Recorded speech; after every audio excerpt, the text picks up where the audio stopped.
السلام علیکم ورحمۃ اللہ وبرکاتہ۔ اللہم صلی علی محمد کما تحب و ترضی له۔ اپنا مل آپ بنے میں آپ سب کو خوش آمدید۔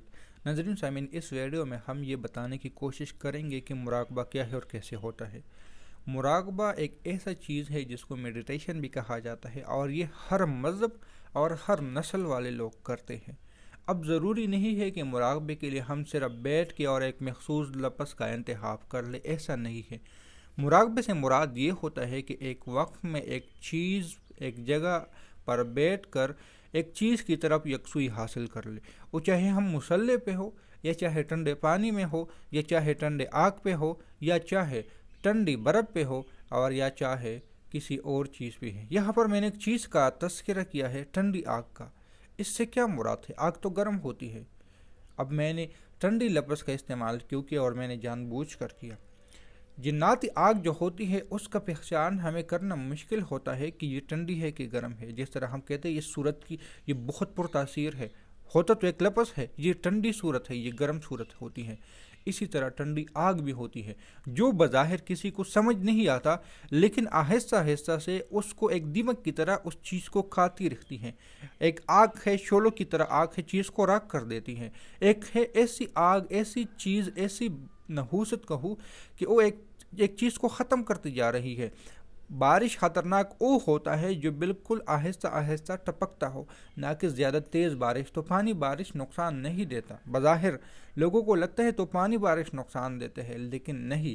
جن کے کچے گھر ہوتے ہیں ان کے گھر کو اجاڑ کے رکھ دیتا ہے، کیونکہ یہ دیمک کی طرح چیز کو کھا لیتا ہے۔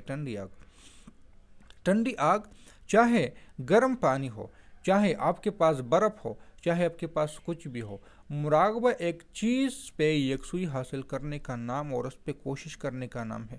یہاں پہ ہم کوئی بھی لفظ پڑھ لیں، غیر مسلم تو یہ نہیں کرتے اللہ اللہ، اللہ نور السماوات والارض، سورہ مزمل، سانس روک کے یہ تو نہیں پڑھتے نا۔ پھر ان کو مراقبے سے کیوں تسکین ملتی ہے، ان کو راحت کیوں ملتی ہے؟ وہ تو اپنے بھگوان کو پکارتے ہیں، اپنے اور الفاظ کو پکارتے ہیں، اپنے رب کو پکارتے ہیں، اپنے گاڈ کو پکارتے ہیں، اپنے جو ان کا ہوتا ہے اسی کو پکارتے ہیں، پھر بھی اس کو تسکین ملتا ہے۔ معلوم ہوا کہ ان کا اس چیزوں سے تعلق نہیں ہے۔ ہم بذات خود مسلمان اس لیے کرتے ہیں کہ ایک طرف اللہ کو پکارے، کیونکہ ویسے بھی یکسوئی تو ویسے بھی حاصل کرنا ہے، تو رب کو پکار لے، ہمیں اس کے انوارات مل جائیں گے۔ تو مراقبہ میں آپ کوئی بھی لفظ پڑھ سکتے ہو، یا صرف سانسوں کی بھی مراقبہ ہوتا ہے۔ ان ہاتھوں کو اس طرح کرنے کے ایک ترتیب سے بیٹھنے کا ایک مراقبہ ہوتا ہے، مطلب ہے یکسوئی حاصل کرنا۔ تو کیا ہم اس سے ڈپریشن سے نجات پا سکتے ہیں؟ 100% پا سکتے ہیں۔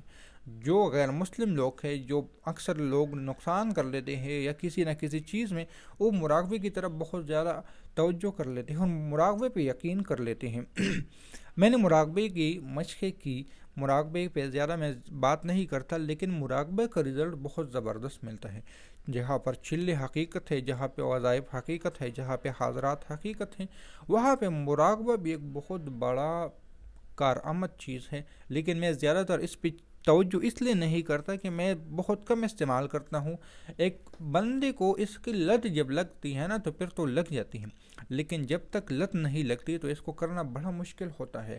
5 منٹ بیٹھنا بھی اللہ کو دینا بڑا مشکل ہوتا ہے، یہ بات یاد رکھ لینا۔ 5 منٹ تو میں نے بہت زیادہ بتا دیا، 1 منٹ بیٹھنا بھی بہت زیادہ لگتا ہے۔ ایک صاحب تھے، اس نے مراقبے کے لیے فرمایا کہ کم از کم چلو 10 منٹ سے شروع کر لے۔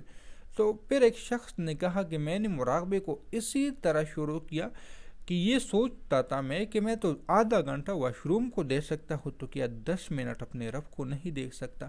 اور اسی ایک بات نے مجھے ایسا اپنے آپ میں ذلیل کر دیا، اپنے آپ میں ملامت کر دیا، اپنے آپ میں ایک پشیمان کر دیا کہ میں مراقبہ اب گھنٹوں گھنٹوں کرتا ہوں، مجھے فرق نہیں پڑتا۔ لیکن خود کو ملامت صرف اس طرح کیا کہ میں آدھا گھنٹے واش روم میں آرام سے بیٹھا رہتا ہوں، اور میں اپنے رب کے سامنے صرف 10 منٹ یکسوئی کے ساتھ نہیں بیٹھ سکتا کہ وہ 10 منٹ صرف میرے رب کے ہوں گے، اس میں کوئی نہیں ہوگا۔ اور چاہے جس مذہب کا بھی ہوگا وہ اپنے رب کے سامنے یکسوئی سے بیٹھتا ہے۔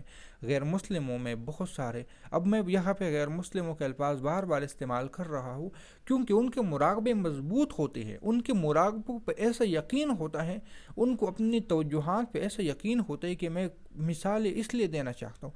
ہمارے بزرگان دین بھی ایسے ہیں، بہت سارے اولیاء کرام ہیں جو مراقبے میں لوگوں کو، گمشدہ لوگوں کو لاتے تھے، جو مراقبہ میں یعنی دوسری جگہوں کے سیرے کروا کے وہاں کے حال احوال بتاتے تھے۔ 9/11 کا جو واقعہ 2001 میں غالباً پیش آیا تھا، 1980 میں ایک درویش نے اس کے بارے میں مراقبے میں دیکھا تھا۔ سمسن کارٹون آپ لوگ جانتے ہوں گے، میں ان چیزوں پہ زیادہ تذکرہ نہیں کرتا۔ انہوں نے پیشن گوئی کی تھی 10 سال، 15 سال، 20 سال پہلے سمسن کارٹون میں یہ چیزیں بظاہر نظر آ رہی تھی کہ 9/11 ہونے والا تھا، بلکہ جس دن ہونے والا تھا اسی دن کی کارٹون میں بھی یہ لکھا تھا کہ لائیو ہو رہا ہے، آج 9/11 ہونے والا ہے۔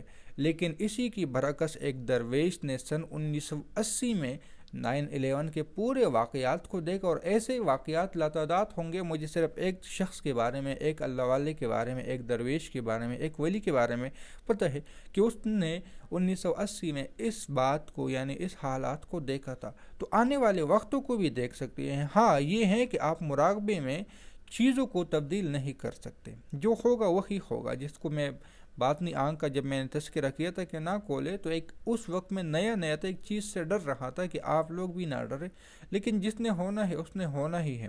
وہ حالت کبھی بدل نہیں سکتے، تو ان چیزوں پہ زیادہ توجہ نہ کرے، کیونکہ ان چیزوں کو ایکسیپٹ کرنا پڑے گا، ماننا پڑے گا۔ اب مراقبے میں بھئی کون سا لفظ پڑھ لے، بھئی کچھ بھی پڑھ لو، آپ صرف علیحدہ ویسے بیٹھ کے، اور آپ کا یہ نیت ہو کہ میں نے 10 منٹ اللہ کو دینے، 5 منٹ اللہ کو دینے، کچھ بھی پڑھنے کی ضرورت نہیں ہے، نہ پڑھے، لیکن دے اللہ کو، صرف اللہ کا تصور ہو، تو لازمی بات ہے دل خود بخود اللہ اللہ کرنے لگ جاتا ہے۔ آپ کچھ نہ پڑھے، بس آپ کہے کہ یہ 10 منٹ میرے رب کی ہیں، جو میں نے رب کو دینے ہے، اور اس میں سے آپ پھر جو مانگنا چاہتے ہو وہ مانگ سکتے ہیں۔ کچھ پڑھے نا، بلکہ اس رب سے جو مانگنا چاہے مانگ لے، تب بھی آپ کو ایسا رزلٹ ملے گا، ایسے خطرناک نتائج ملیں گے کہ آپ کے وہم و گمان میں بھی نہیں ہوتا۔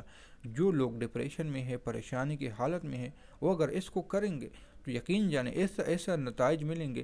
ہاں اگر کوئی پھر کچھ پڑھنا چاہتا ہے اور پھر اس کے ساتھ سانس روک کے پڑھنا چاہے گا، تو یقین جانے پھر 1000 نہیں، کئی لاکھ گنا، کئی لاکھ ہزار گنا اس کی تاثیر بڑھ جائے گی۔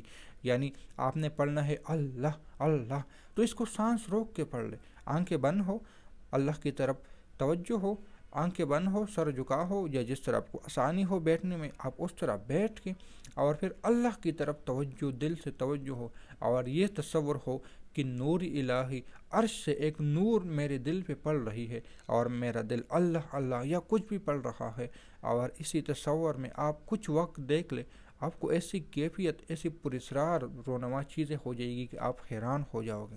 یہ تو ایک مختصر سی بات، ملتی ہے نئی ویڈیو میں، اللہ حافظ۔